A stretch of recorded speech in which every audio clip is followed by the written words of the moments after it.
So this is the Redmi Note 11T Pro Plus, and hold it just there. Okay, so which is the last value for money phone that you remember? Redmi Note 10 Pro. OnePlus 3? Redmi K20 Pro. Comment and let me know the best value for money phone as per you guys, but this will launch in India with the name Poco X4 GT. And the Chinese pricing of this phone is 1699 yuan. In Indian amount, it is 20,000 rupees. But with the rupee falling, customs and all, you can expect it to be under 25,000 at least. But there's a catch. There always is, and we'll talk about it. And we try to bring such phones from outside so you are well prepared in case you want to buy a new phone, and that's why we do the best smartphone under series, so it's useful for you.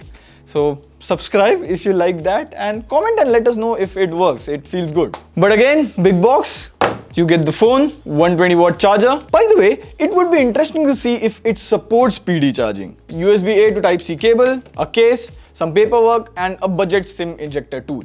And yes, an interesting fact, we bought this small tool that can tell you exactly at how many watts the phone or any device is charged. And I always think, what's the point of having this 120, 150-watt charger if it cannot charge your laptop or other devices, right? And see, it can charge my laptop at about 44, 45 watt, and I've seen it go up to 61, 62 watt, so it can charge it at 65 watt. And even you can charge the Redmi Note 11T Pro Plus with another fast PD charger. I've seen most of the Xiaomi phones support fast PD charging. To know more about it, you can watch this video over here.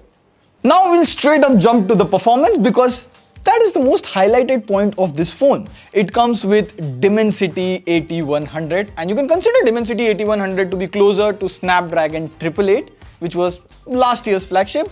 But this is better. Like, see the CPU throttling test? It just did it like that, like a very good graph I've seen in a long time, and no overheating. And the phone scores around 8 lakh in Antutu, and for a phone at the rumored price, that's like a mind-blowing score. And not just that, the base variant comes with 8GB LPDDR5 RAM, 256GB UFS 3.1 storage. This is something flagship phones usually get. But all of this means nothing if you can't play games, friends. So you can play at smooth graphics and 60 FPS, and maximum it goes to 40 FPS HDR graphics. But we'll play at smooth graphics 60 FPS. Enemy down! Dead! Reloading! Kill! Cover me! Expired! So as you can see, I've been playing for the past 10-15 minutes, and the gameplay is really still smooth. And even if you look at the temperature, it's just 35-36 degrees, maximum 37 degrees. And in Apex Legends, you can play 60 FPS at smooth settings, and maximum it goes to extreme HD at ultra FPS. So even the gameplay at extreme 60 FPS is really good and smooth. So the chip is really good for gaming. I hope the game support in BGMI gets better when it launches in India. Now for the camera, my expectations are very low. You have a 64 megapixel main sensor, 8 megapixel ultra wide, and of course, a 2 megapixel macro camera. And I took some random leaf and flower photos. Those look a bit saturated, vibrant, but they look eye-pleasing and good. And if you look at this Manu photo, if you zoom in, it isn't that sharp. And we also took some portrait mode photos, and the edge detection is kind of average. Like, you can see the area around his specs are blurred, so the edge detection can be better. Rest normal photos, you get average photos. Also, you can record up to 4K 30 FPS on the main sensor, but there's no OIS or EIS, so the stabilization is not that good. Same with the ultra wide angle camera, the colors look good, but if you zoom into the photo, they are soft. And you get a 16 megapixel front selfie camera, and you can only record up to 1080p 60 FPS. There's no 4K recording. I'm not sure why most of the Xiaomi phones, or probably all of them, don't have 4K selfie recording. And in terms of selfie, the detail, the color, the contrast is kind of below average. Now there's one small catch, and before we get to it, the Redmi Note 11T Pro Plus has a plastic back, plastic frame. On the front, you have some Corning Gorilla Glass protection, but we don't know the exact version. You also get dual speakers, and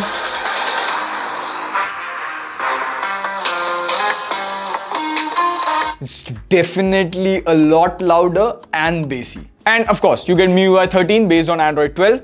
So this is Chinese MIUI 13. So it has a lot of bloatware, different features. Indian MIUI 13 is quite different. But here's the catch, it comes with a 6.6-inch 144Hz IPS LCD display. Now the display is bright enough outdoors, like it goes up to 650 nits typical brightness. Typical means normally, not during HDR movies, but if you watch it at night or there's something white on the screen, like notice here, there's a small vignette on the bezel that shows it's an LCD display. But the colors, viewing angles are very good. A lot better than LCDs in this price range. But the thing is, it's not AMOLED. And AMOLED is better than LCD in a lot of cases. But of course, since there's an LCD display, you have a side-mounted fingerprint scanner, which is fast. Rest, you do get 120-watt fast charging. The battery life is kind of average because you get a 4400 mAh battery. It would easily last a day. Now, a lot of people don't know this super high fast charging only supports up to 4500 mAh battery. Rest, you get all the important sensors. You have NFC. You also get the Xiaomi signature IR blaster, so you can control AC and other non-smart devices. Of course, it's a 5G phone.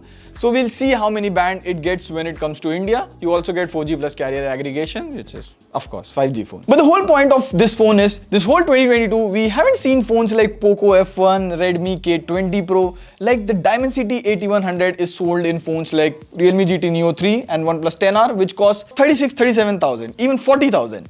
This would be half that price, almost. And you know, Xiaomi Poco for always making the most value for money phone. I hope if this phone lands in like 23,000 for even the 67-watt variant, it would be really interesting for the Indian market. On that note, this is Pradeep signing off. See you in the next video.